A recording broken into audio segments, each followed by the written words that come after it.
નમસ્કાર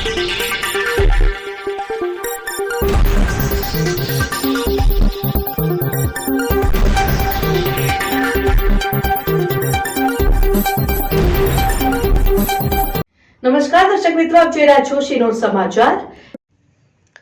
શિનોર તાલુકાના ટિમ્બરવા ગામે સાતલી જવાના માર્ગ પર આવેલ નાયરા પેટ્રોલ પંપ ખાતે પેટ્રોલ પુરાવા જતા મોટરસાયકલને કાર ચાલકે ટક્કર મારતા અકસ્માત સર્જાયો હતો, જેમાં મોટરસાયકલ પર સવાર બેને ઇજાઓ પહોંચતા સારવાર અર્થે ખસેડવામાં આવ્યા હતા। શિનોર તાલુકાના ટિમ્બરવા ગામે સાતલી જવાના માર્ગ ઉપર આવેલ નાયરા પેટ્રોલ પંપ પાસે અકસ્માતની ઘટના સામે આવી છે, ત્યારે આ સમગ્ર ઘટનાની વાત કરવામાં આવે તો શિનોર તાલુકાના ટિમ્બરવા ગામે રહેતા અજીતસિંહ રડા ઉંમર વર્ષ 63 તેમના જ ગામના આવેલ બોરોની વાડીમાં કામ કરતા ભોલાભાઈ સોલંકી સાથે તેમની મોટરસાયકલ લઈને સવારના 10:15 વાગ્યાના અરસામાં સાધે જવા માટે નીકળ્યા હતા। તે દરમિયાન ટિમ્બરવા ગામે સાધે જવાના માર્ગ ઉપર આવેલ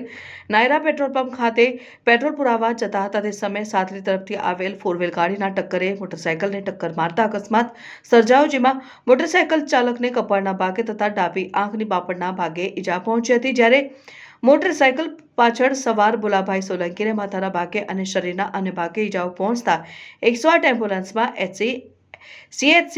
મોટા ફોફડિયા હોસ્પિટલ ખાતે સારવાર અર્થે ખસેડવામાં આવ્યા હતા, જે અંગેની જાણ શિનોર પોલીસને થતા તેઓ તાત્કાલિક ઘટના સ્થળે પહોંચી બનાવ સંદર્ભે વધુ તપાસ હાથ ધરી છે, જ્યારે અકસ્માતના પગલે ઘટના સ્થળે લોકટોળા ઉમટી પડ્યા હતા।